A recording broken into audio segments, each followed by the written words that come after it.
د درود شریف ویلو یو دویش فائدې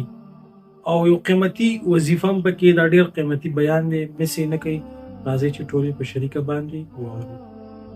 درود وی ډېر وایي په رسول صلی الله علیه وسلم باندې. امام بخاری رحمه الله د کعب بن عجر رضی الله عنه روایت راوړی صحابه کرامو د رسول صلی الله علیه وسلم تپوس وکړو چې یا رسول الله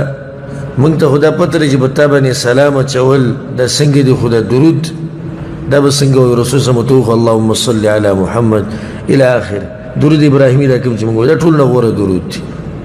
بیا په دې کې نورې صیغې هم راغلي او صحیح خبره دا ده که سړی دی کې بله څه صیغه او بله طریقه استعمال کړي هم جایز ده خو چې شرکي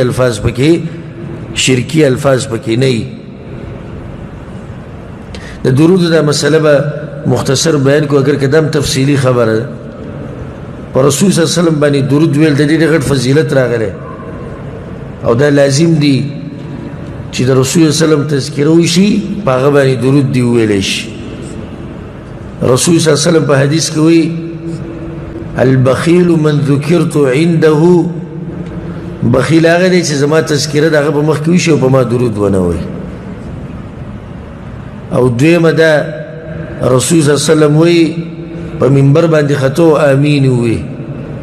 صحابه کرامو یا رسول الله آمین وي جبریل وی چې الله دې هلاک کړي هغه سړی او هلاکت دي د هغه سړي دپاره چې ستا تذکره د هغه په مخ کې وشي او هغه په تا باندې درود نه وایي. دا خیري د جبریل دی او امین پې چا ویلی رسول صلی الله علیه وسلم بیا هم درود نه وایي. بعضو لفظونه ډېر سخت په دې کې زموږ د پښتانه ډېر شاته دي چې رښتیا ووایو په درود ویلو کې. ته به سل پیرې د رسول صلی الله علیه وسلم نوم ووایې او د دې د خولې نه به یو پیر هم درود نه خیږي په رسول صلی الله علیه وسلم باندې خو صرف د فتوو د خبرو مشینان دي دا بعض پکې فتوو ته نیغ ناست دي خبرو ته په علماو پسې نیغ ناست دي او په خپله ورته دا مسله نه ده معلومه چې د پیغمبر تذکره وشي نو انسان درود وایي.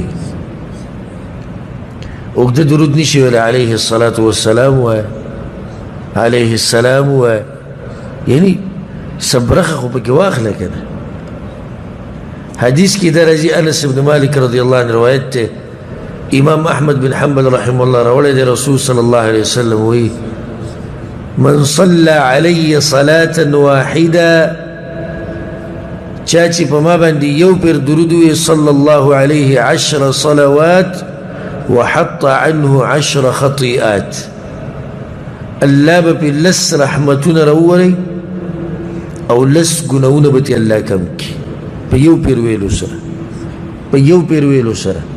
لس ګناونه به څه شي معاف شي او څو رحمتونه لس رحمتونه به الله راوړي. ناشنا روایت ته امام ترمذی رحمه الله راوړی دی امام احمد بن حنبل رحمه الله امام ابن ابي شيبه رحمه الله. ابي بن كعب رضی الله عنه راغی په رسول الله صلی الله علیه وسلم پسې وی یا رسول الله انی اکثر الصلاة علیک په تا باندې وی زه درود ډېر زیات وایم یا رسول الله فکم اجعل لك من صلاتي نو د دې درود څومره برخه ستا دپاره کمه رسول صلی الله علیه وسلم ما شئت هغه ستا خپله مرضي د شریعت څه دې کې صحت خو نه دی ایښودی چې دومره حصه به لازم درود وي ستا خپله مرضي ده وی الربع یا رسول الله څلورمه حصه به کمه رسول صلی ما شئت فإن زدت فهو خیر لك دا ستا خپله مرضي ده او که ډېرې نو خیر به ډېر شي. یا رسول الله النصف نیمه به دعا غواړم او نیم به څه کومه نیم به درود ویم رسول صلی الله علیه ما شئت او ستا خپله مرضي ده فإن زدت فهو خیر لك که ډېره دې کړی خیر به ډېر شي. یا رسول الله الثلثین دوی سي د دریو رسول صلی الله علیه ما شئت او ستا خپله مرضي ده فإن زدت فهو خیر لك او که ډېره کړی خیر به ډېر کړي.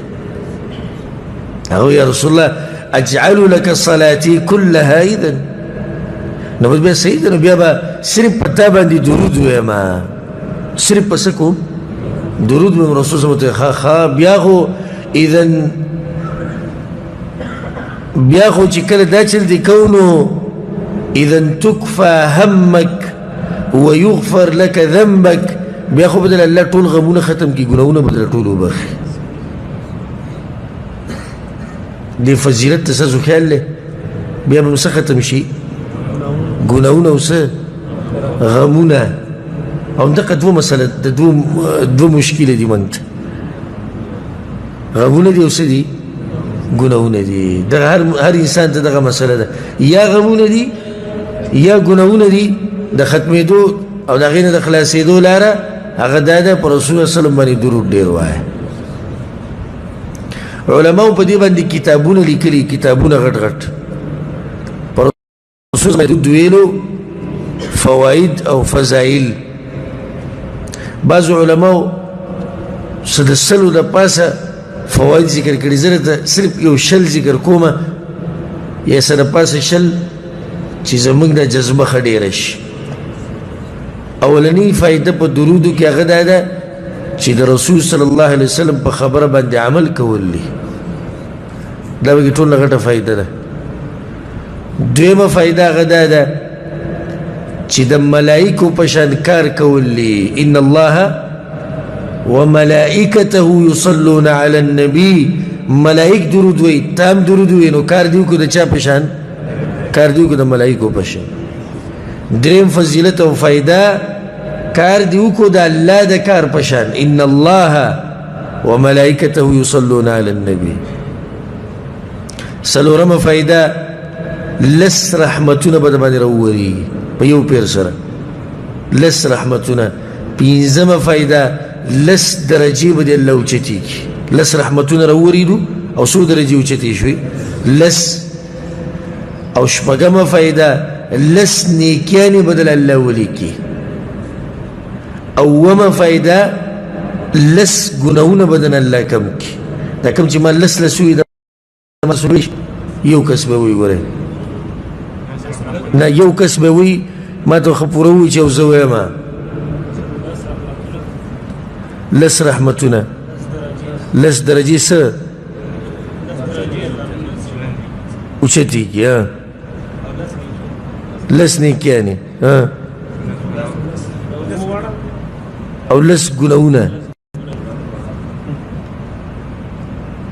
لس گناونه بکمش اتما دعا قبلی نهمه فائدہ په درودو کې دا ده چې کم سړی پر رسول صلی الله علیه وسلم باندې درود ډیر وای نو د پیغمبر شفاعت وته نصیب کی د پیغمبر شفاعت وته نصیب کی لسمه فائدہ په کې دا ده ګناونه وسره بخلې کی یو سړی وي چې لږ ساعت مخکې ما د ګناونو بخلو باس ونه کو پکې خو سم ویلو لس ګناونه لس هغه جدا حدیث دی او ګناونه ټول بخلی کېږي دا جدا حدیث دی یو لسمه فایده دا دی چې الله بدله غمونه سوچونه فکرونه بدله الله ټول ختم کړي دولسمه فایده دا ده پر رسول سلام باندې درود ویل الله به ثواب د صدقې ورکوي لکه تا چې پیسې د الله په لار کې ولګولې دیارلسمه فایده کم سړی چې پر رسول صلی الله علیه وسلم باندې درود ډیر وای د قیامت په ورځ به رسول صلی الله علیه وسلم ته په هغه اندازه کې نږدې څومره چې درود وای دومره به رسول صلی ته نږدې دومره به لري څوارلسمه فایده چې کم حاجت ته استا الله به دل پوره کوي پنځلسمه فایده د زنکدن په وخت کې به ته زیری کېږي د جنت شپاړسمه فائدہ حدیث کی درجی چې کله یو سړی پر رسول صلی الله درود وي جواب یې څوک ورکوي رسول صلی الله علیه وسلم جزاک الله خیر دا تاسو نه عادل تکړه جواب راک رسول الله صلی الله علیه جواب ورکوي څنګه ملائک دا درود ویسي په رسول الله صلی الله علیه وسلم پسې هغه جواب ورکوي نو ګور ستا دی درود جواب ته څوک درکوي رسول الله صلی الله علیه درکوي ولسم فائدہ بکی دا دا چې کم سړی درود پر رسول صلی الله ډیر وای نو د ذاکره او دماغ دی تیزی دې سړي باندې هیر ډیر نه راځي اتلسمه غریبي ورسره ختمیږي. نولسمه هدایت الله د انسان له ورکوي. شلمه فایده په پول صراط باندې به د خپې مضبوطي. یویشتمه فایده الله وایي کنه چې ما ډېر یادوئ نو د پیغمبر باندې درود ذکر د الله دی که نه دی؟ ذکر د الله. نو د ذکر د الله دپاره چې کوم عام فضایل دی هغه ټول دی دپاره دي. دویشتم او دا به آخرني ذکر کوي وخت به بیا ډېر ولګي. دا د پیغمبر یو حق دی چې ته ادا کړو. د پیغمبر صلی الله علیه وسلم په موږ باندې ډېر حقونه دي که نه؟ یو حق دا دی چې ته ادا کړو. دا بعض فواید دي د درودو او دې نه باندې کوم څوک نه وایي نه دا به د هغه خپله بدبختي. خداو د شیخ صاحب قیمتي او بهترین بیان